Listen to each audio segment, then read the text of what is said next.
Go. Good morning. Good morning.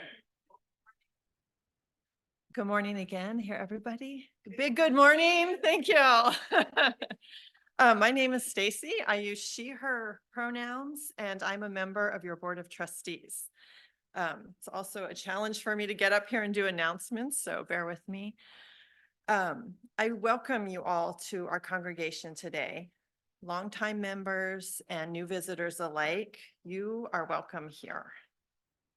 We are a people of many beliefs, genders, traditions, and sexualities. Love is the power that holds us together.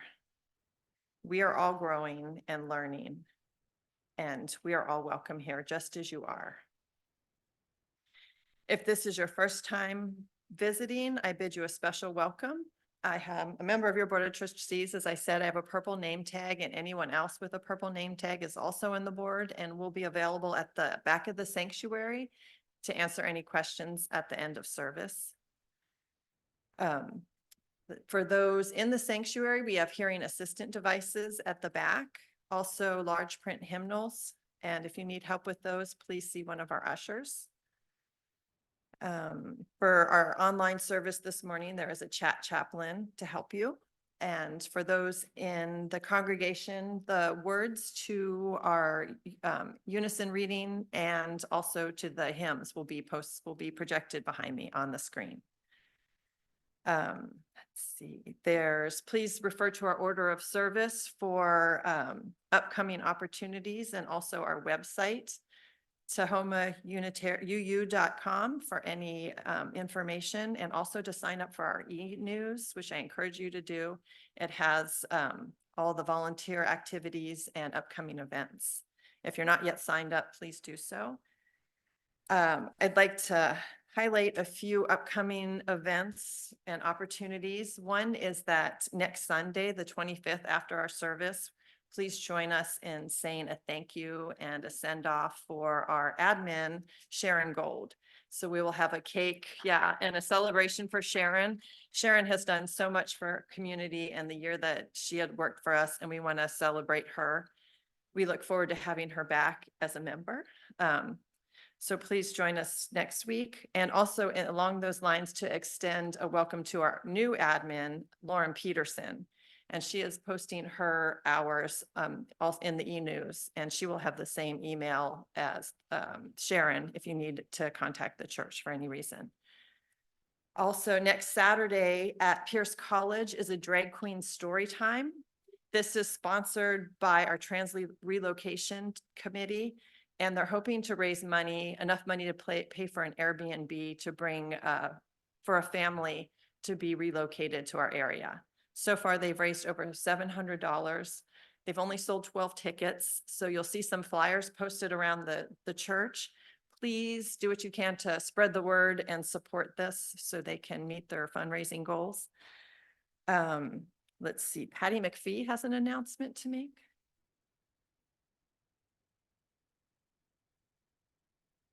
For all those of you who are really tired of looking at our poorly patched, unpainted walls with no art, my apologies, but I have ordered the hanging system and it should be here next week, which means I'm going to need help. I'm going to patch and paint the walls. I would love to have some help with that. That would need maybe 4 people and probably take no more than about an hour and a half. It looks big, but it's flat walls and not a lot of corners. So it should be a pretty easy rollout.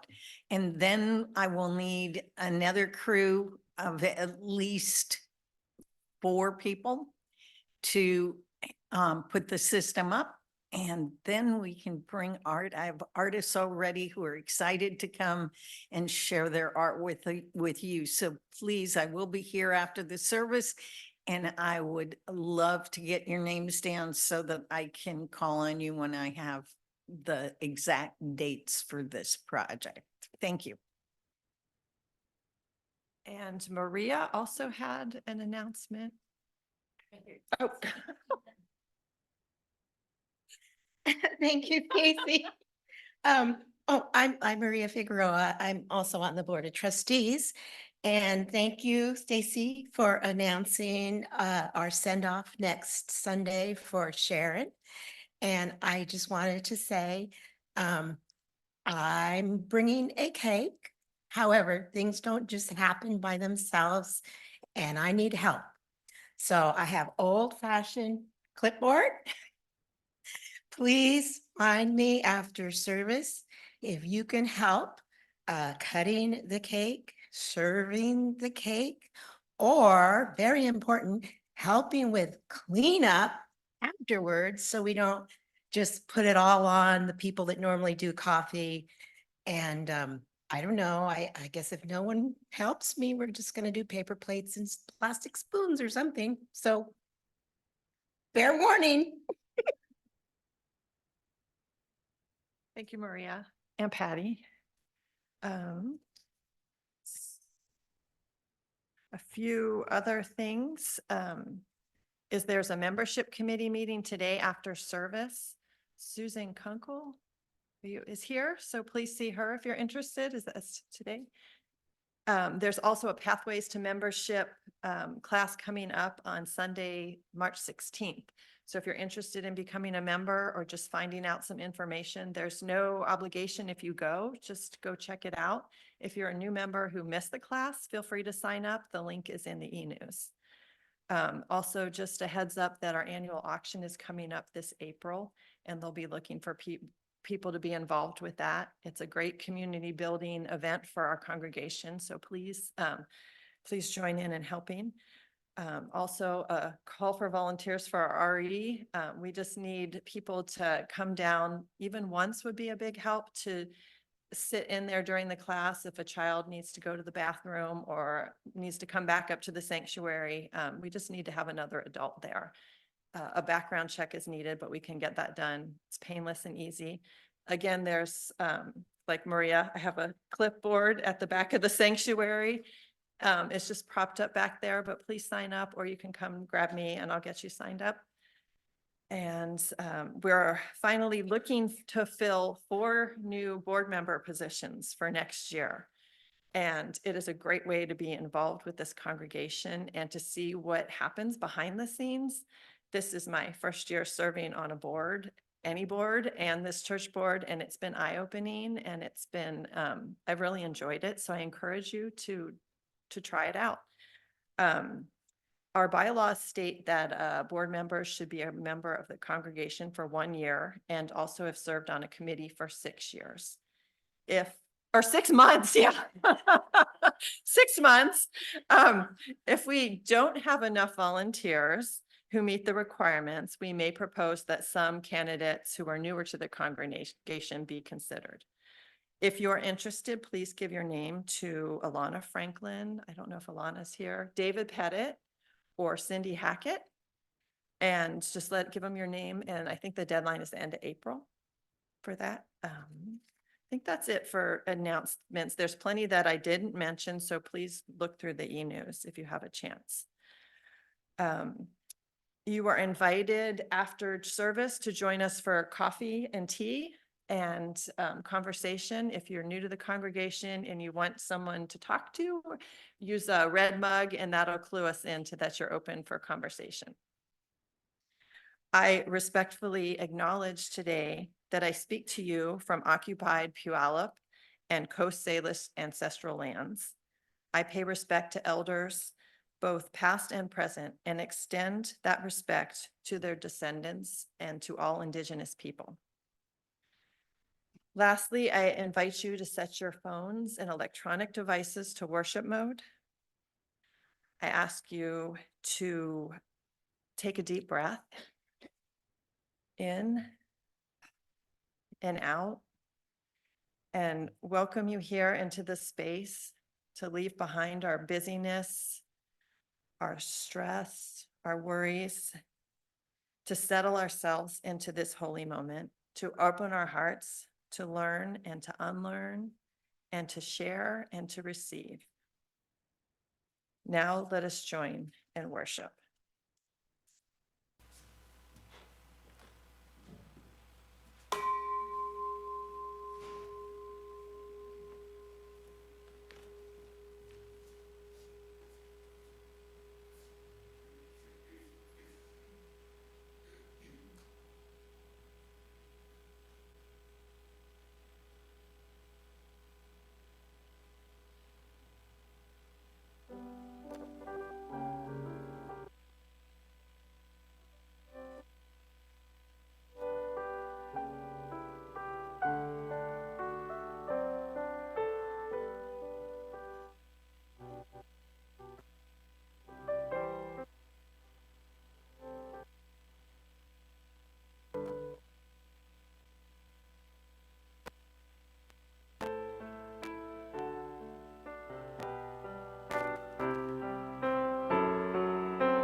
Our opening words today come from Wisława Szymborska, a Polish poet who wrote during the Soviet occupation of Poland and was the 1967 Nobel laureate for literature.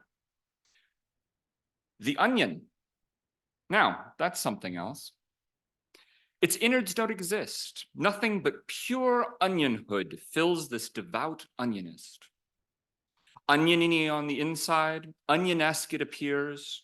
It follows its own daemonion. Without our human tears.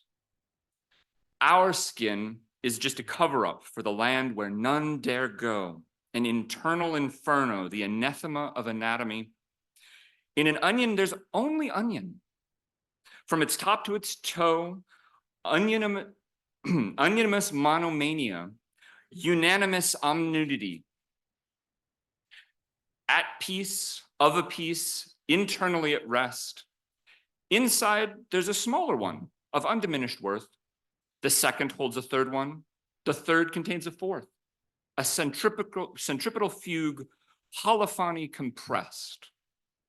Nature's rotundest tummy, its greatest success story, the onion drapes itself in its own aureolas of glory. We hold veins, nerves, and fat, secretions, secret sections. Not for us, such idiotic onionoid perfections.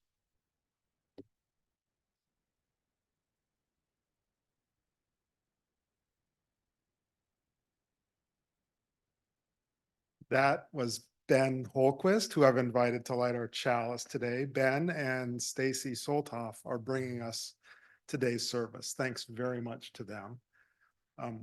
After he lights the chalice, we will do our unison reading. Let's say I met Ben because he is Charles's father.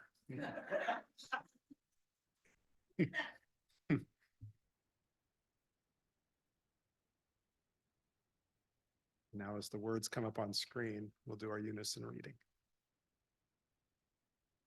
We light this chalice in deep respect for the mystery and holiness of life, in honor and gratitude for those who have gone before, with love and compassion for those who dwell among us, and with hope and faith for the generations to come.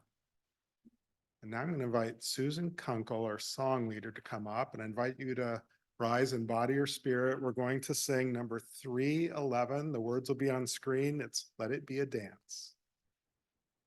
Let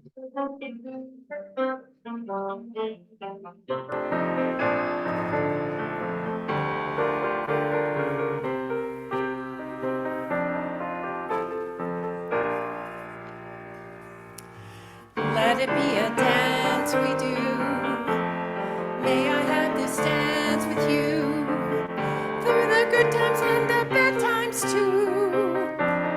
Let it be a dance. Let it be a fire. Play the music, say the words, and fill the sky with sailing birds. Let it be a dance. Let it be a dance. Let it be a dance. Learn to follow, learn to lead. Let the rhythm fill the need. To reap the harvest, plant the seed. Let it be a dance. Let it be a dance we do. May I have this dance with you through the good times and the bad times too. Let it be a dance. Everybody learn and spin. Let your body learn to bend. And like a willow with the wind. Let it be a dance. Let it be a dance. Let it be a dance. I was born and old must die. A time for joy, a time to cry. Take it as this passes by. Let it be a dance. Let it be a dance we do. May I have this dance with you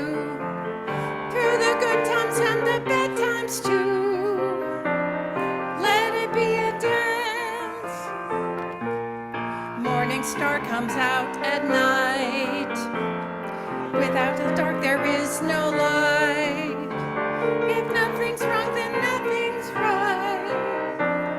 Let it be a dance. Let it be a dance. Let it be a dance. Let the sun shine, let it rain. Share the laughter, bear the pain. And round we go again. Let it be a dance. Let it be a dance with you. Let me have this dance with you. Through the good times and the bad times too. Let it be a dance.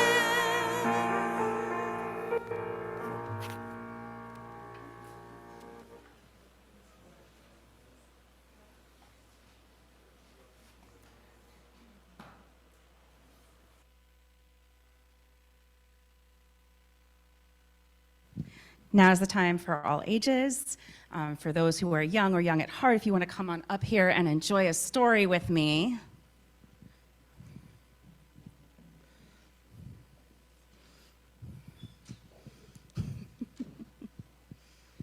Awesome. It's so great to see so many kids here, and big kids too.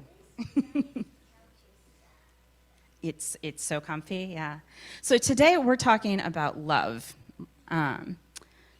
Do you all know that there are different kinds of love? No? Well, can we think of maybe some different kinds of love? No? Do we love our brother the same way we love our parents? Yeah, it's a little bit different. Still family love, right? Yeah. Still the same family, but not the same person. That's right. We love people differently, right? And love between people who are married or dating is different from the way that they love their children. And the love that we have for our best friend. Does anyone here have a best friend? Yeah? You have a lot of best friends. That's fantastic. Oh, they're all up at kindergarten. And with love, we will weather the storm and light up the sky together. And that's the end of our time for all ages today. If we could please rise and form an arch to sing our kids down to their classes, the words will show up on the screen.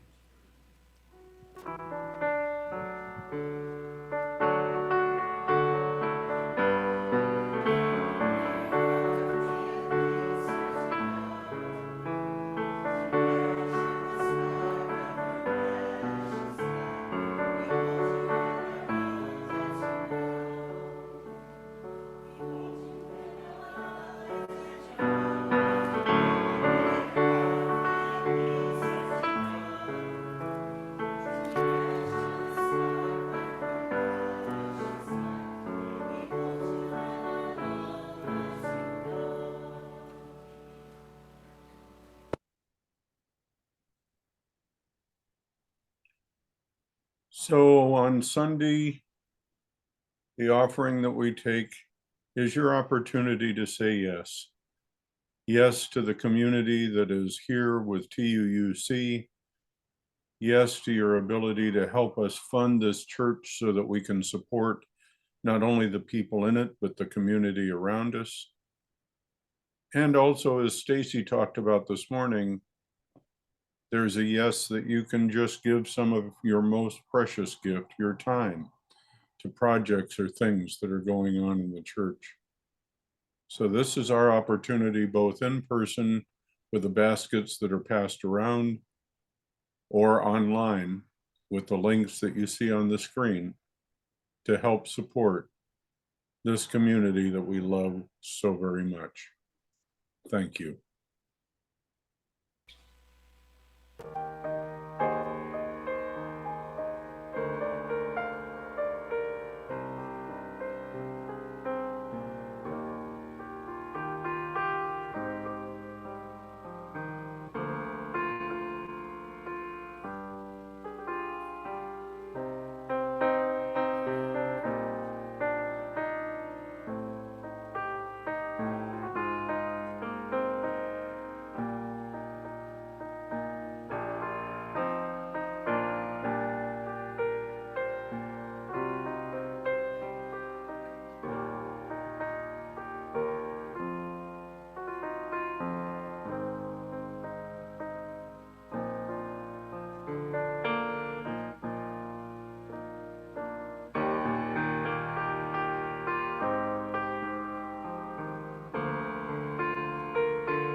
I don't know why I do this to myself. I have to speak after listening to Marianne play.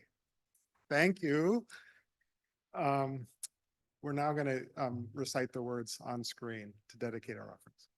We dedicate ourselves and our offerings to the work of this congregation, weaving a tapestry of love we call community, both within and beyond these walls. All right, and now time for some singing, a meditation hymn. So Susan Kunkel, come back up. This is number 1053 in the turquoise hymnal, but the words will be on screen. How could anyone ever tell you?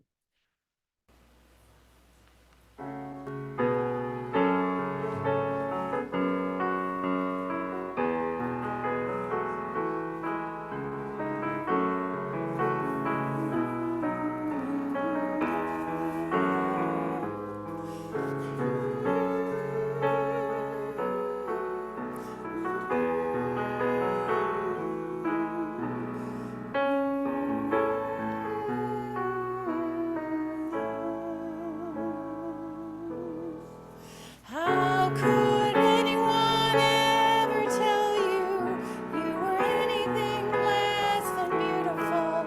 How could anyone ever tell you you were less than whole? How could anyone fail to notice that your loving is a miracle? How deeply you're connected to my soul. Could anyone ever tell you you were anything less than beautiful?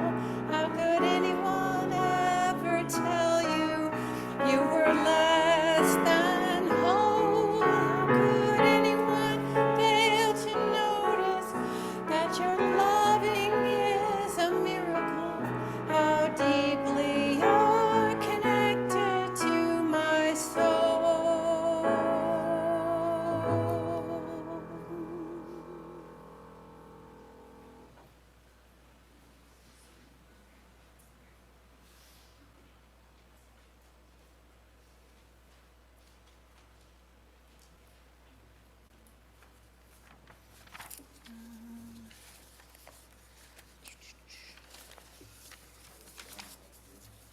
It's okay.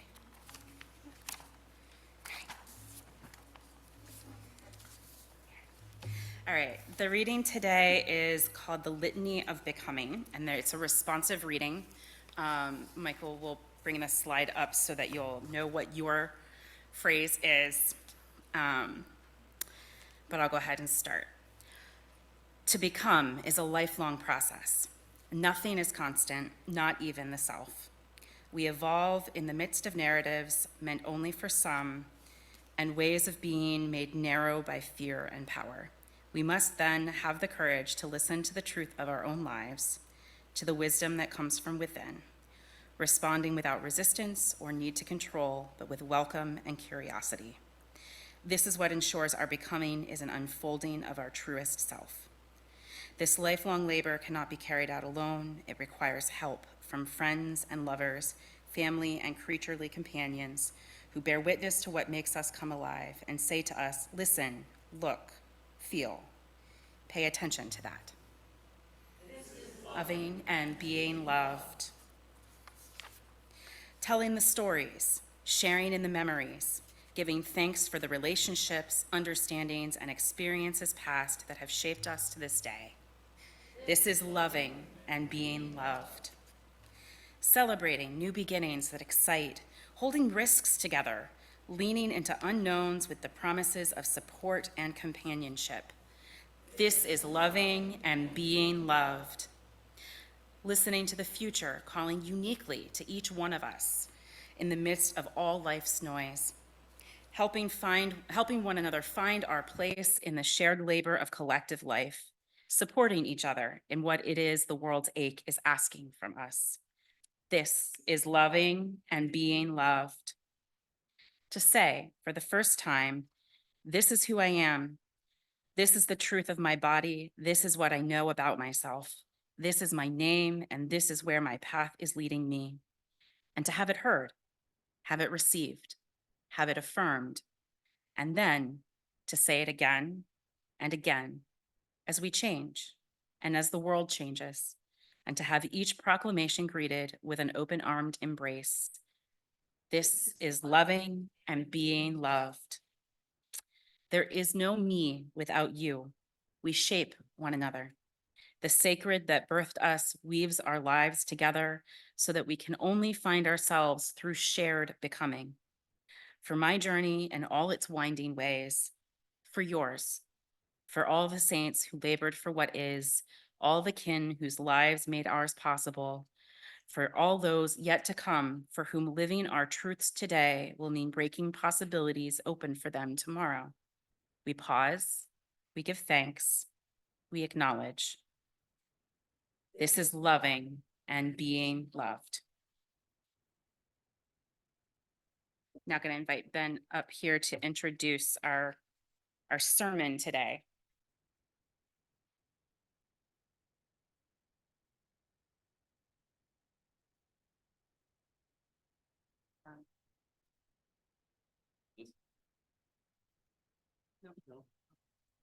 Testing. The mic is on, but it's not working. There we go. Okay. Woohoo! All right, as our panelists make their way up here, I just wanted to say, as you've hopefully heard, we are in the process of restarting our whole lives here at Home UU, or OWL, as we're going to call it a lot today. For those of you, we wanted to offer this service to get everybody engaged in thinking about OWL. And I'm just going to talk I'll talk about or Stacey will talk about the next steps at the end of the panel, but just a little bit about OWL for those of you that haven't encountered it before. OWL is a set of age-appropriate, values-based, social justice-informed curricula on the sexuality of people. There are classes for different ages from kindergarten through old age. While we plan to eventually offer a variety of different curricula, Stacey and I will be offering adult classes starting later this spring. In the coming weeks, we'll be convening a committee to help get ourselves organized and begin to address the youth classes as well. We are living in a time where accurate, reliable information is sometimes not merely hard to find, but in many places in this country and the world, it is actively suppressed. This at a time when America is finally starting to awaken to some of the complexity of human sexuality. I can't speak for you all, but for me, sexuality has turned out to be somewhat more complicated than it was presented in high school health. Rather than listen to Stacey and I talk about OWL and why we think it's great, we wanted you to hear about it from people who've taught it in the past or gone through the classes themselves. So we've invited Tanya, Scott, and Chrissy up here to talk about their experiences, and we'll have a little bit of a guided conversation. And after we're done, Stacey will talk about the next steps. So to get started, can you just tell us a little bit about your experience with OWL? I get to go first? Wow. Ooh. My experience with OWL goes way back. I was interested in the OWL program because as a registered nurse, preceded by being a childbirth educator, I was always interested in teaching. And my specialty was maternal child health. And along with health, of course, goes sexuality. So that's how I was interested, how I became interested in OWL. And Scott got me into it. We did a class. This was a long time ago, and to tell you the truth, I cannot remember how old the kids were. They were, like, they weren't little and they weren't big. They were in the middle.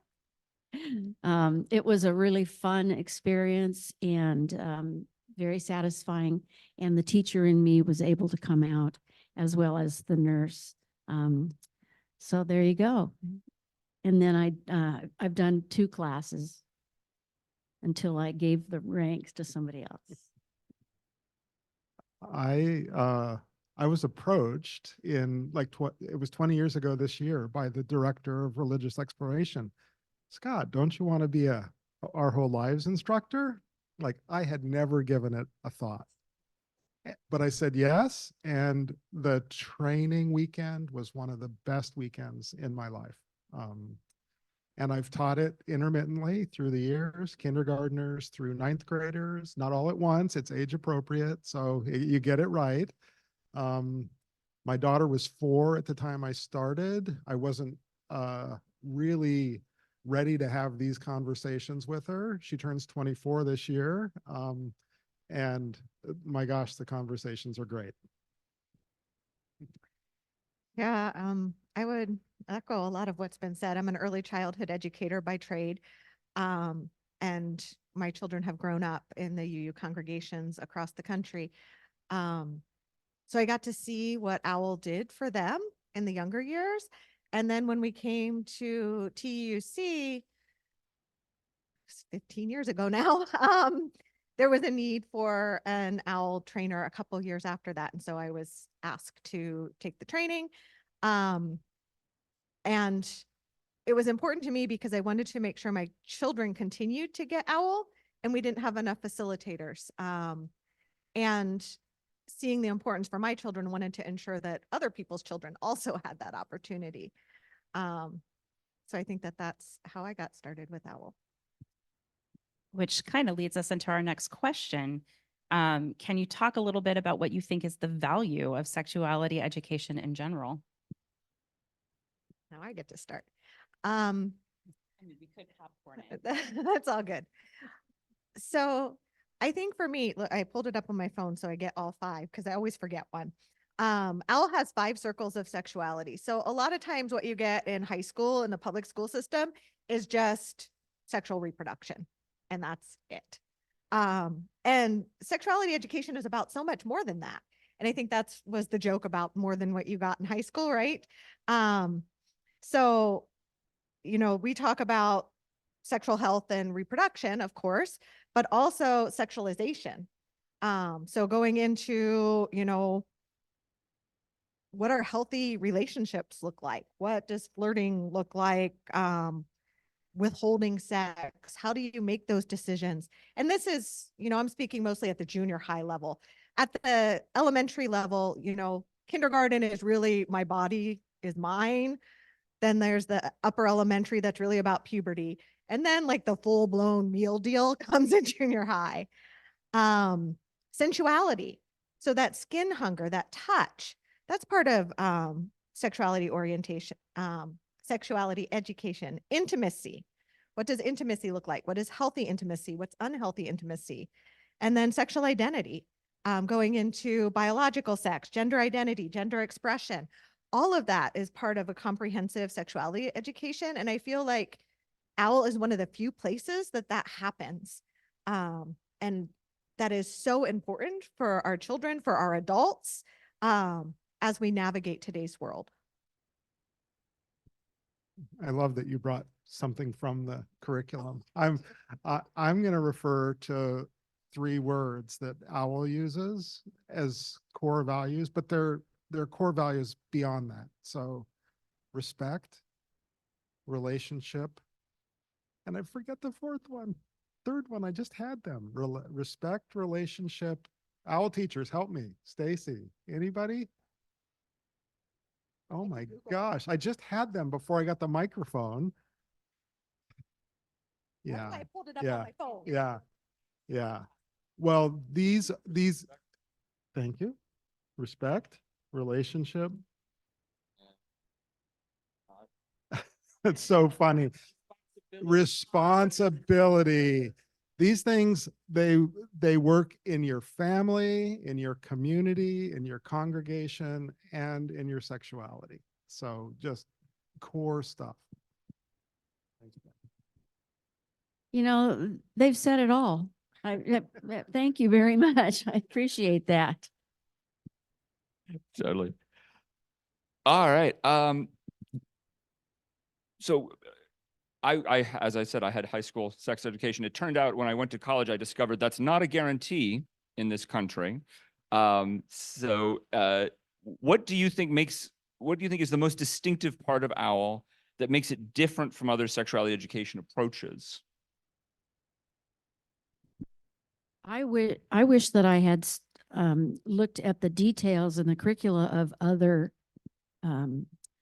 classes, because I really can't speak to that. I mean, I feel like our OWL class teaches so much about personal respect, not only respect of myself, but respect in other people and what their choices are. And I don't know that that is covered in other sexuality education. I highly doubt it. I think the lifespan approach of our whole lives is remarkable and critical. And, Chrissy already mentioned, starting with kindergartners about, this is my body, stop, go, tell kind of stuff, and all through. And I'm so glad that Stacey and Ben are bringing adult our whole lives. Yeah, so my children have gone to schools that had sexuality education. My outgoing one, Jeremy, he came home saying, I was told I wasn't allowed to raise my hand anymore in class. But he would also say that, it was very much about sexual reproduction, and it was very heteronormative. So I think that those two things make OWL different. I wasn't going to actually chime in on the panel, but because we are also introducing adult OWL, one of the things I'd like to point out is that I know that curriculum have changed in high school since many of us took it. When I was in school, you couldn't talk about anything related to like we were explicitly told, you can't ask about homosexuality. I had what was at the time considered a comprehensive sex ed. I'm going to tell you my age. I'm 40, right? So we're talking like the late 90s education. Can't talk about anything related to homosexuality, which was the term they used. And couldn't talk about polyamory, couldn't talk about, it was a comprehensive because it was included all different kinds of safe sex practices. But it was abstinence is best is the emphasis. There are a lot of curriculum in places around the country where it is even offered in school, where it is abstinent only education. It's just don't have sex. That's the only thing you can do to protect yourself. And they use a lot of scare tactics. But OWL is very much different from that. And so for those of us that had that kind of education, even if we now know that that education isn't in alignment with our values, we don't all necessarily have that information. How do you think having OWL hosted through the church and incorporating the faith aspect helps the program? Because that is one thing that is different in a UU setting from a public school education. Yeah, I would say, each lesson in OWL has UU principles that are attached to the lesson. And so being able to make that connection with kids just further cements the UU principles in action. So the inherent worth and dignity of every human being. How are you going to treat others in a relationship? How do you want to be treated in a relationship? Goes back to that. The free and responsible search for truth. What are STIs, sexually transmitted infections? How do you protect yourself from them? What are your options for a pregnancy? How do you determine what option you want to pursue? These are really important life lessons and conversations to be having. And when you frame it within UU values, I think it gives that framework for our children to make decisions that are best fits for them and are in alignment with our faith practices. Yeah, for me, I've never experienced our whole lives outside of a congregation setting. It can be used elsewhere. It's really important to me that the groups we're able to facilitate are often people who know each other already, and you can have a depth of conversation, I think, because of that, and you have these shared values, so it's a safe space. But I think fundamentally it makes, by having a congregation host this, it makes sexuality okay and frankly good to talk about. And that's not normal everywhere. So it's really important that we just convey that.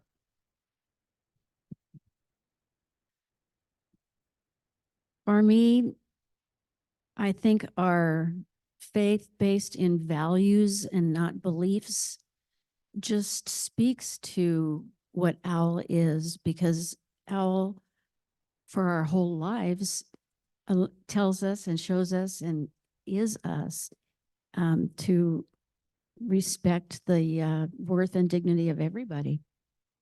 So to me, that's basic.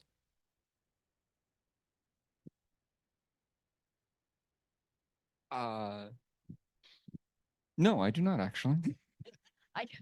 I just want to add one more thing. My daughter is now 43 years old. And when she was 14 or 15, she took a class here that was called AYS, About Your Sexuality. And we talked about it the other day, and I says, you know, I kind of think you were maybe 14 or 15. And she says, yeah, I think, yeah, that's about right, about 14 or 15.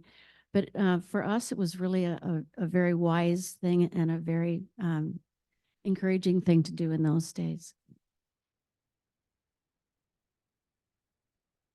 Thank you, panelists, for your insight today. In the coming days, we're going to be reaching out to the whole congregation to hear about what the interest level is and what everyone's priorities are as we get this off the ground. So Ben and I will be offering standalone classes for adults later this spring, with a target goal of offering the first one in late March, and then one a month for the next few months until the summer starts. And then next fall, if there's enough interest, we're hoping to offer the complete adult curriculum starting in September or October. There are, 12 to 14 sessions, 12 to 14 sessions. The workshops are a couple of hours. And, we'll put out more information on the exact parameters. But I also know that Ben is trying to garner interest for folks that are interested in being certified to teach the youth levels. We don't have certified facilitators for all of the age groups that we need for this congregation. And we'd like to be able to launch that again, hopefully next fall as well. So please keep your eyes on the newsletter for more information.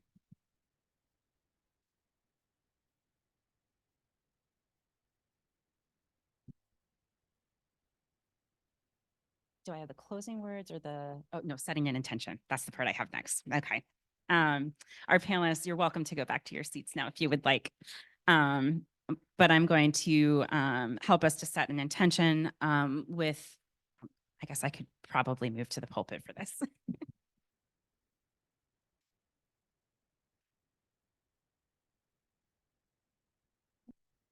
No, didn't change it.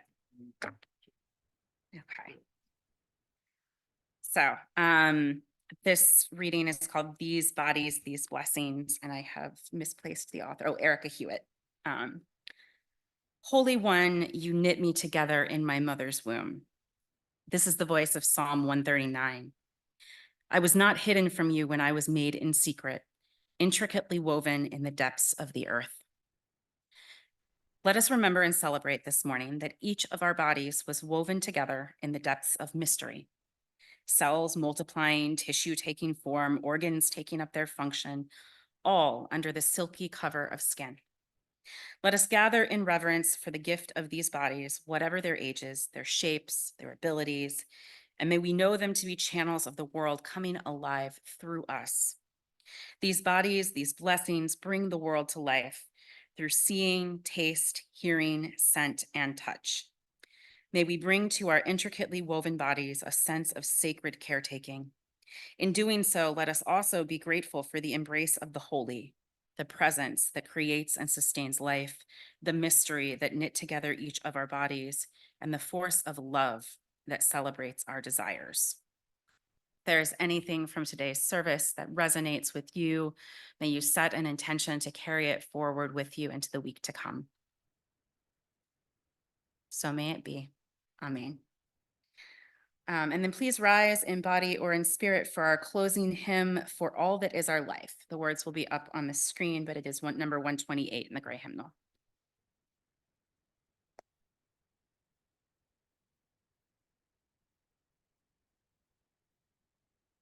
All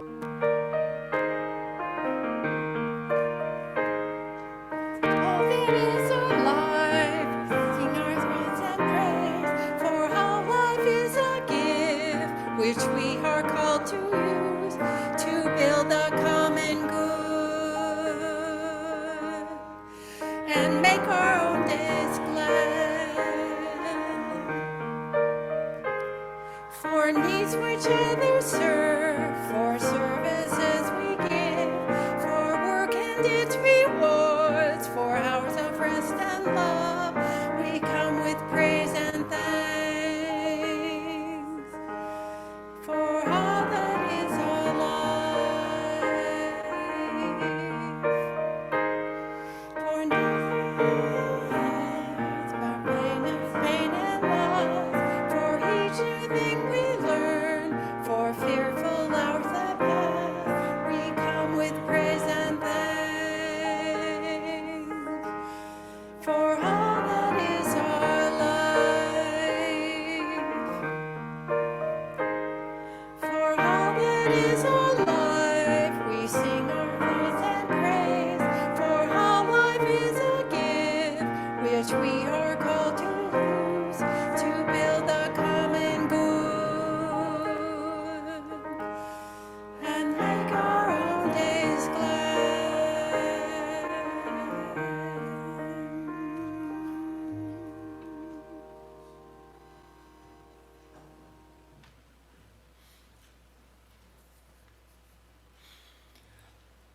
Our closing days come from Walt Whitman. I Sing the Body Electric. This is excerpts because the poem is quite long. I was introduced to it in high school, and I didn't remember until I sat down to do the excerpts for this, that it was written in 1855. And if ever there was evidence that humans are humans, regardless of when in history they are, I think this poem is a wonderful example of that. It does lean into the gender binary a bit, but it was 1855, so we'll take it in the spirit that it was written. 1. I sing the body electric. The armies of those I love engirth me, and I engirth them.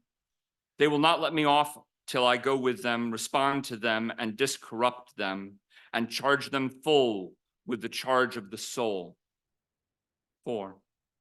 I have perceived that to be with those I like is enough. To stop in company with the rest at evening is enough. To be surrounded by beautiful, curious, breathing, laughing flesh is enough. To pass among them or touch anyone, or rest my arm ever so lightly round his or her neck for a moment, what is this then? I do not ask any more delight. I swim in it as in the sea.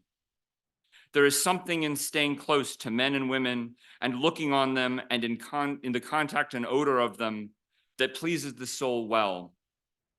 All things please the soul, but these please the soul well. 9. Oh, my body, I dare not desert the likes of you in other men and women, nor the likes of the parts of you. I believe the likes of you are to stand or fall with the likes of the soul, and that they are the soul. I believe that the likes of you shall stand or fall with my poems, and that they are my poems. Man's, woman's, child's, youth's, wife's, husband's, mother's, father's, young man's, young woman's poems.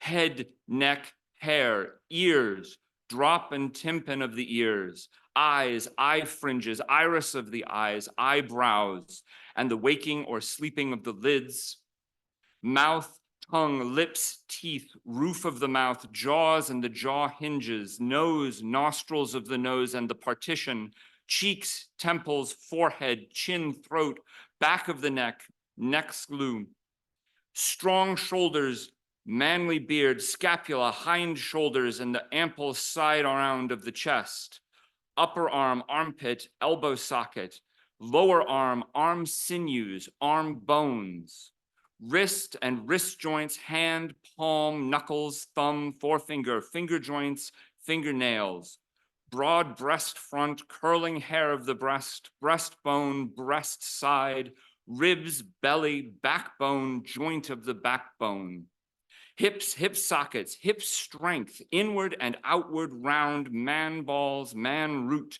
strong set of the thighs, well carrying the trunk above, leg fibers, knee, knee pan, upper leg, under leg, ankles, instep, football, toes, toe joint, the heel. All attitudes, all the shapeliness, all the belongings of my or your body or anyone's body, male or female, the lung sponge, the stomach sac, the bowels sweet and clean, the brain in its folds within the skull frame, sympathies, heart valves, palate valves, sexuality, maternity, womanhood, and all that is woman, and the man that comes from woman, the womb, the teats, nipples, breast milk, tears, laughter, weeping, love looks, love perturbations and risings, the voice, articulation, language, whispering, shouting aloud, food, drink, pulse, digestion, sweat, sleep, walking, swimming, poise on the hips, leaping, reclining, embracing, arm curving and tightening, the continual changes of the flex of the mouth and around the eyes, the skin, the sunburnt shade, freckles, hair, the curious sympathy one feels when feeling with the hand the naked meat of the body, the circling rivers of the breath and breathing it in and out, the beauty of the waist and thence of the hips and thence downward toward the knees, the thin red jellies within you or within me, the bones and the marrow in the bones, the exquisite realization of health. Oh, I say these are not the parts and poems of the body only, but of the soul. Oh, I say now these are the soul.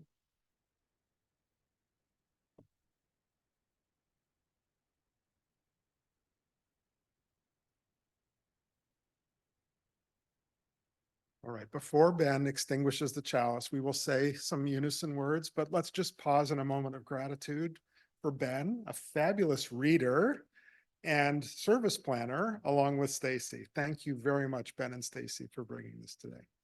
So now help me recite these words.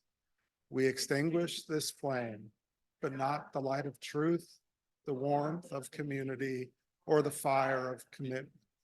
These we carry in our hearts until we are together again.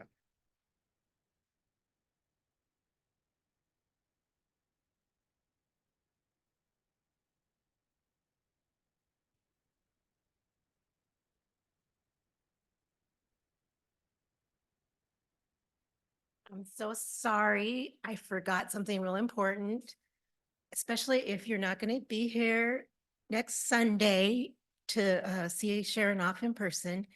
I have a card. So I'm going to place this card if you want to write anything on it, right there by the roses and the baskets there so that anybody can sign for Sharon to take with her when she leaves us. Thank you. And now let's all join in our closing blessing song. The words will be on screen.